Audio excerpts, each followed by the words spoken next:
Transformation, change, and redemption. How does Charles Dickens use them in A Christmas Carol? And more importantly, why? Let's find out.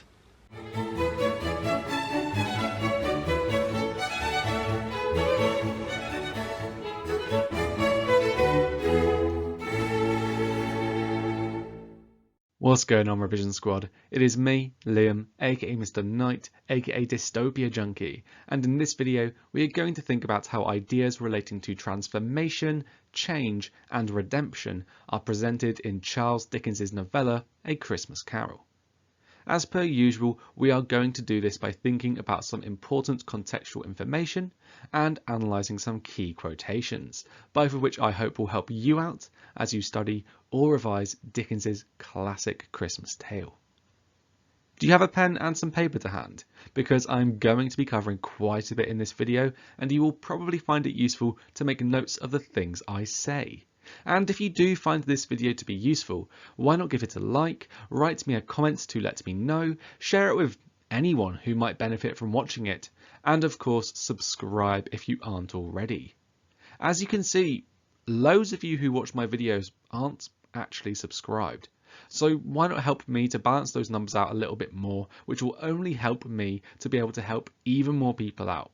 It is literally a win-win for everyone involved. Alright, cringy YouTuber stuff out of the way. What do I actually mean when I say that this video is about the presentation of transformation, change and redemption in A Christmas Carol?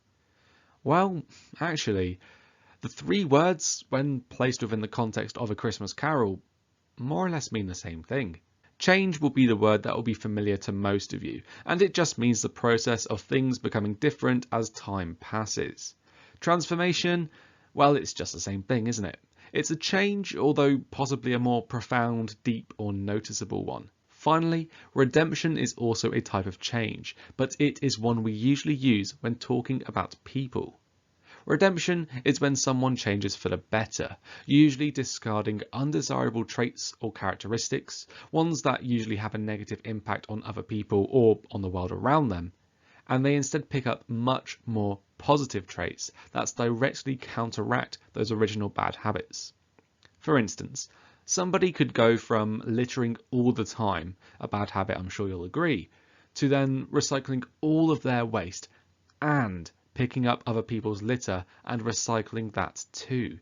Not only have they stopped doing bad, but they have also started to do an amount of good that is equal to or greater than that original bad.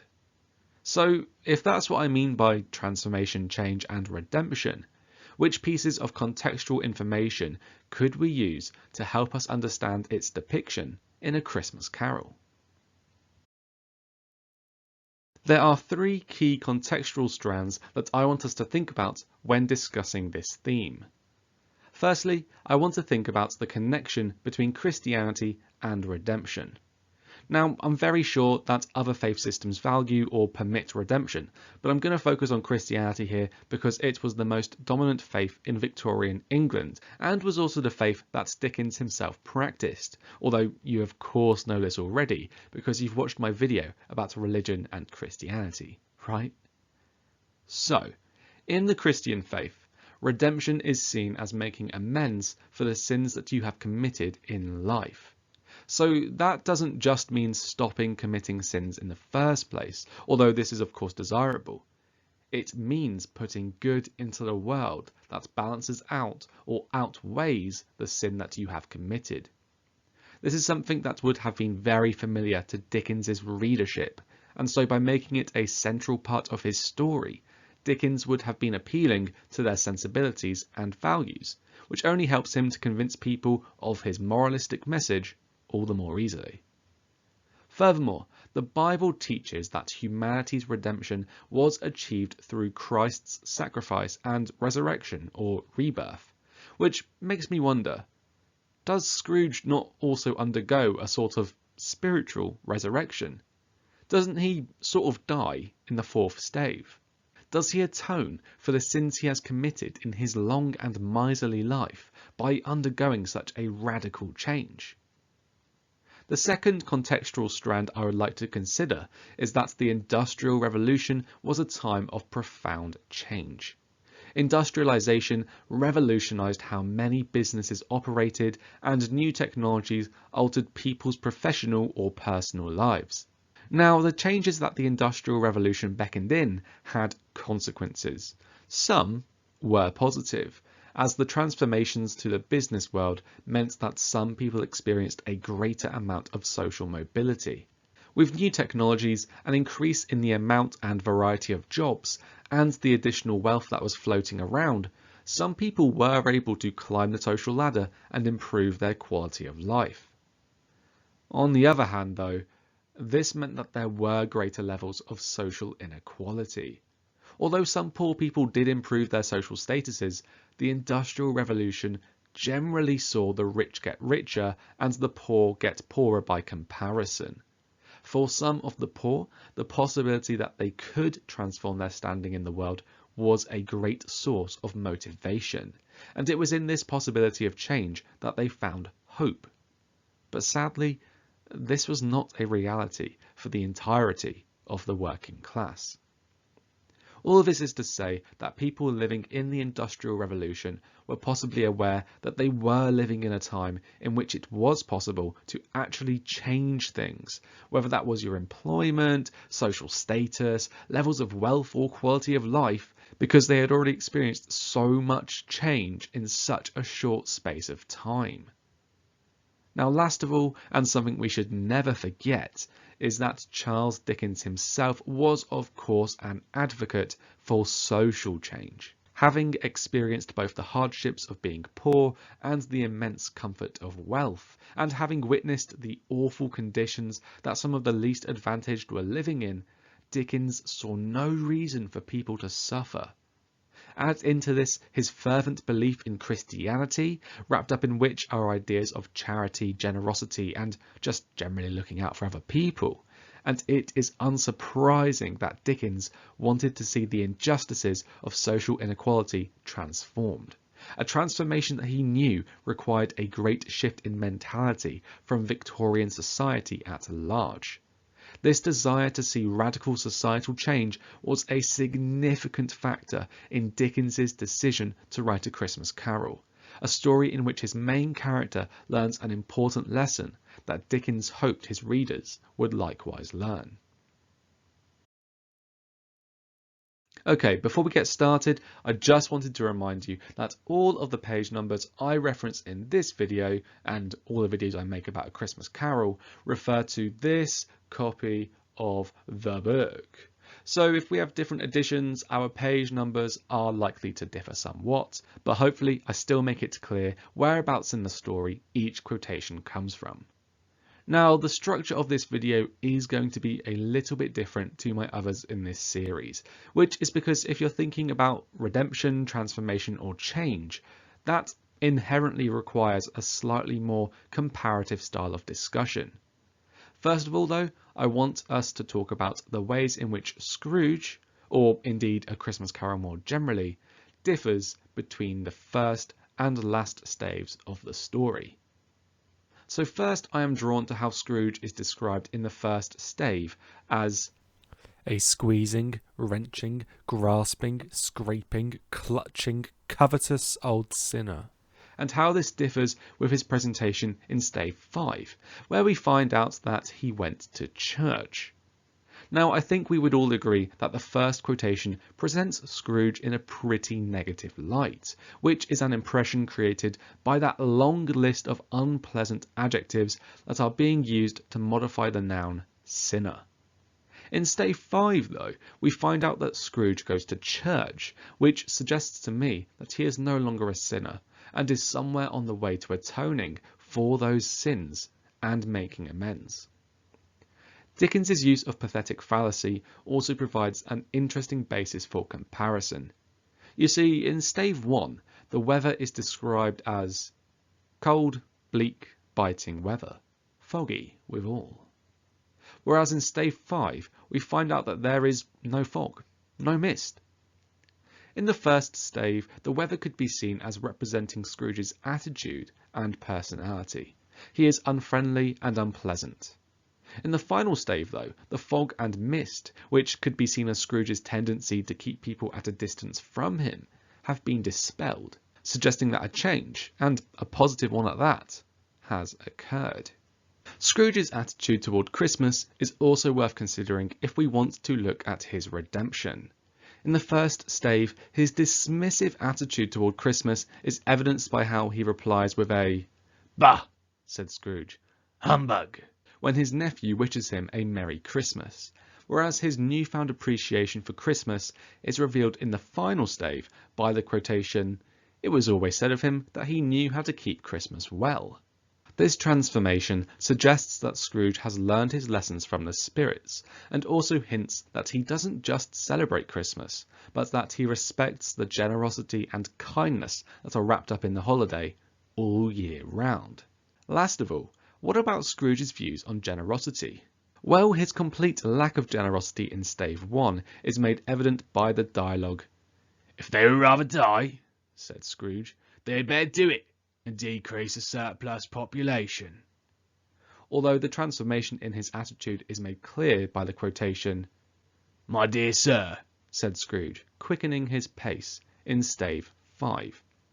In the first stave, Scrooge completely rejects the notion of giving to others, even though he is aware that it may mean that they will die, and despite the fact that the charity representatives make it pretty easy for him to donate, as they directly approach him and enter his place of work. Now, if you wanted to contrast this with his attitude in stave 5, you could of course use the "great many back payments" quotation to show his newfound generosity. But I've mentioned that quotation in loads of videos now, and I feel like talking about something else. Instead, why not think about how Scrooge is described as quickening his pace?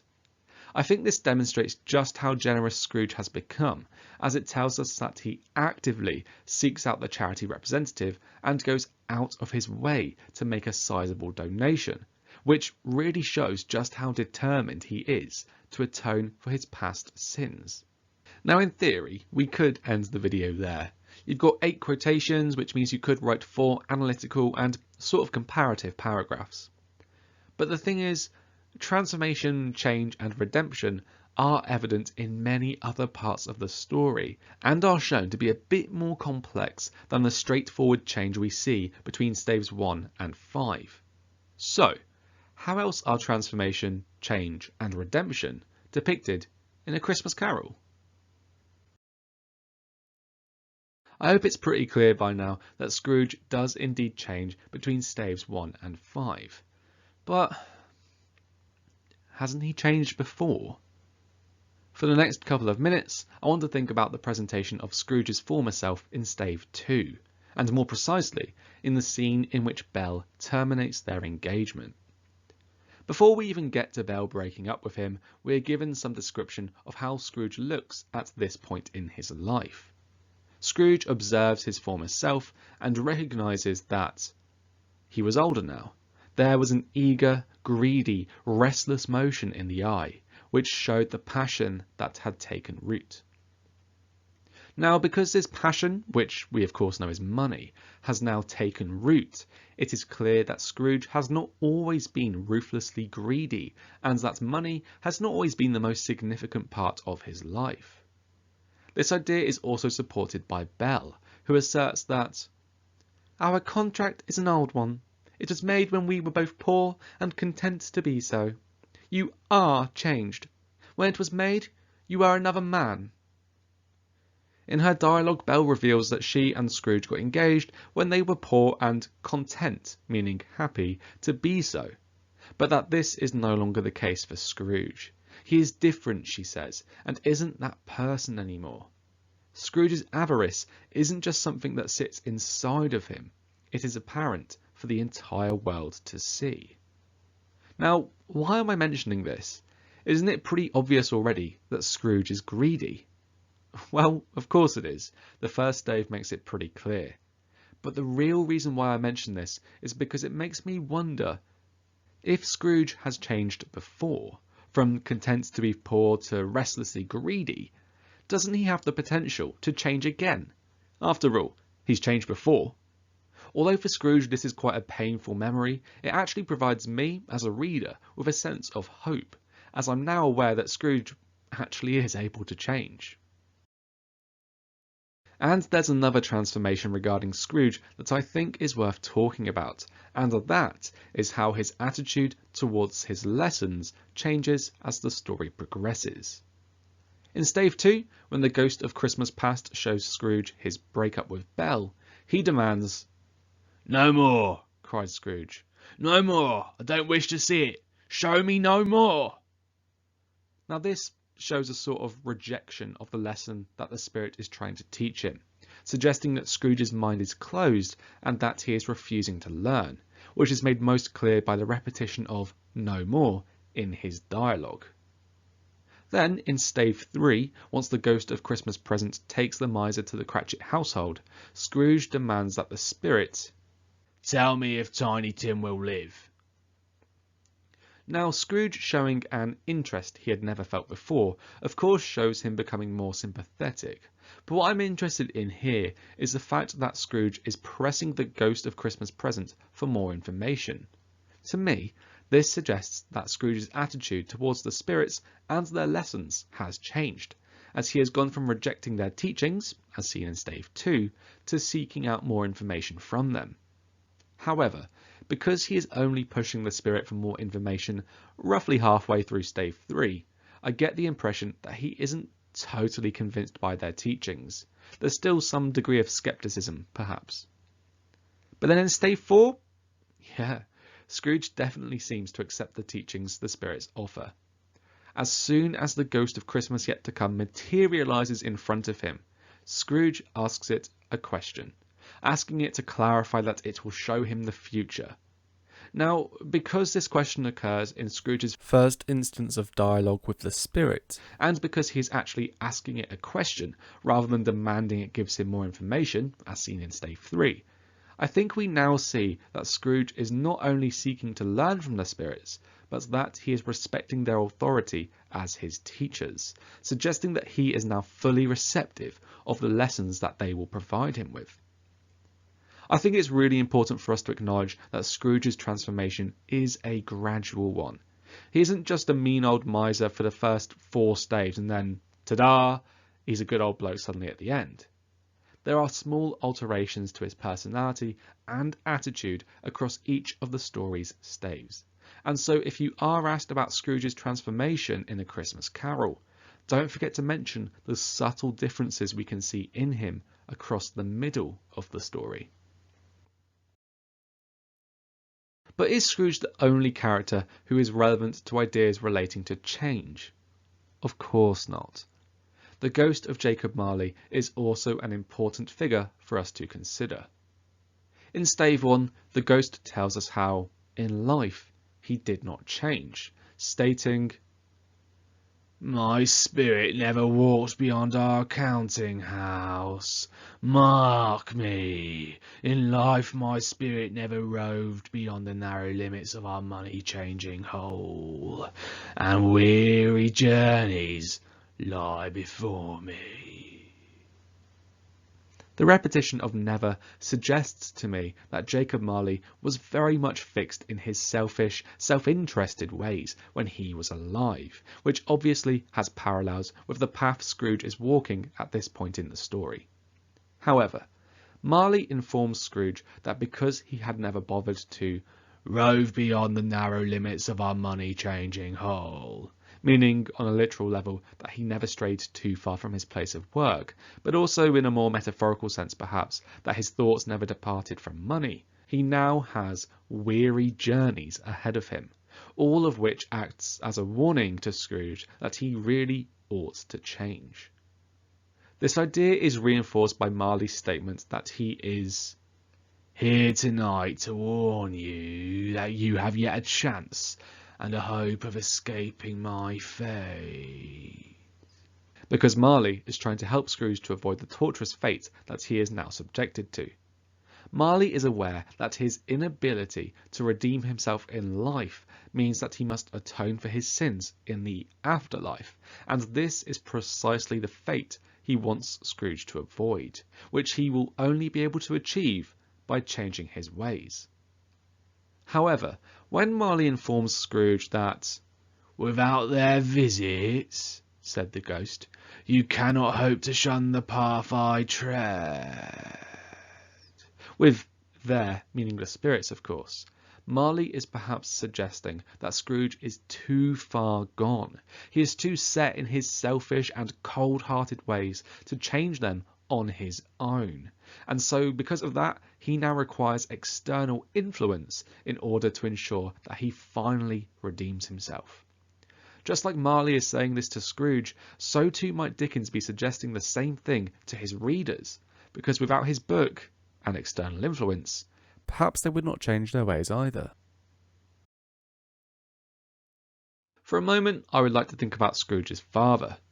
In Stave 2, when she comes to collect her brother from school, Fan explains that "Father is so much kinder than he used to be that home's like heaven. He spoke so gently to me one dear night." Simply put, I think this quotation shows that transformation is indeed possible, and that anybody, no matter how awful they might be, can become a nicer person. At face value, Fan's dialogue is quite positive. She uses the modifier much to intensify the comparative adjective kinder that she uses to describe her father, who she says spoke gently to her, whereas she also uses a simile to compare her home to heaven. However, all of this positivity comes with a caveat. If their father is much kinder than he used to be, well, what was he like before? Presumably quite negative or unpleasant or harsh. Now, this might make you sympathise for Scrooge and his sister, but it is in fact another part of the story, with this theme in mind at least, that gives me hope for Scrooge. You see, if his father was capable of changing to the extent that the Scrooge household is now like heaven, could this also suggest that Ebenezer is also capable of undergoing a profound change? The final change I would like to consider is the one that the Ghost of Christmas Present undergoes over the course of Stave 3. To begin with, this spirit is incredibly friendly, as is typified by the jolliness implied by the frequent exclamations in "Come in!" exclaims the ghost. "Come in and know me better, man!" However, as the stave progresses, the spirit ages and becomes less pleasant. Of course, Scrooge and the spirit argue about Sabbatarianism when they are near the bakeries, and the spirit even suggests that "it may be that in the sight of heaven you are more worthless and less fit to live than millions like this poor man's child," which at face value seems quite harsh, because the spirit suggests that Scrooge is more worthless than the poor. However, it also uses the modal verb may earlier in its dialogue, suggesting that it doesn't completely believe what it is saying, but that it sees Scrooge as being worthless as a possibility instead. And yet the spirit becomes harsher still. When Scrooge asks if ignorance and want have any refuge or resource, the spirit retorts with, "Are there no prisons?" said the spirit, turning on him for the last time with his own words. "Are there no workhouses?" The narration "turning on him" suggests that there is something a bit nasty about what the spirit is doing, whereas the fact that it is using Scrooge's words against him, at a time where he is finally starting to show some sympathy for others, no less, also seems particularly cruel. But why does the spirit change in this negative way? One argument could be that as the day passes and the spirit's life comes to a close, it becomes cantankerous, just a grumpy old person. Another argument could be that being around Scrooge for so long has had a negative impact on the spirit, almost as if the miser's cold-heartedness has started to rub off on it. Thirdly, it could just be that Dickens wanted the spirit's trajectory to mirror Scrooge's, showing the miser how terrible it is to witness someone who is capable of spreading great joy, as the spirit does with its incense and as Scrooge could with his money, instead decide to be miserable and unpleasant. Okie dokie, that is my quotation analysis complete, but don't close the video just yet, because before we end, we have got a summary, question, additional ideas, and further recommendations to discuss. So, if we wanted to summarise how transformation, change, and redemption are presented in A Christmas Carol, we could say, by presenting and eventually celebrating the positive transformation undergone by a selfish, cold-hearted miser, Charles Dickens uses A Christmas Carol to convey the thought that anyone is capable of changing their ways and becoming a better person, but that true redemption can only be found when individuals use the resources that they have to make the world a better place, which, in Victorian England, meant doing whatever they could to right the wrongs of social inequality that abounded at the time. Now, if you think it would be useful to copy that summary down, either because you think it would work as an introduction, or because it will jog your memory when you come to revise, or because you like how I have interwoven context and intentions, well, please be my guest. And now for those final bits and bobs. Firstly, that question. If you had to attribute Scrooge's eventual transformation to one thing and one thing only, whether that's a person, spirit, or a particular thing he sees, what would it be and why? Now, this question could prompt a mind map, flashcard, or evaluative essay, but it might also be something that you want to write about down in the comment section below. I absolutely love seeing your ideas, and I'm usually pretty good at giving some informal feedback that is designed to push your thinking even further. So why not give it a go? Or if you want to think about a different idea that I've not covered in this video, why not consider how and why Scrooge changes when visiting Fred's house in Stave 3? How does Scrooge's attitude transform once he is wrapped up in the middle of a Christmas party? And what could that suggest about the miser and his transformation?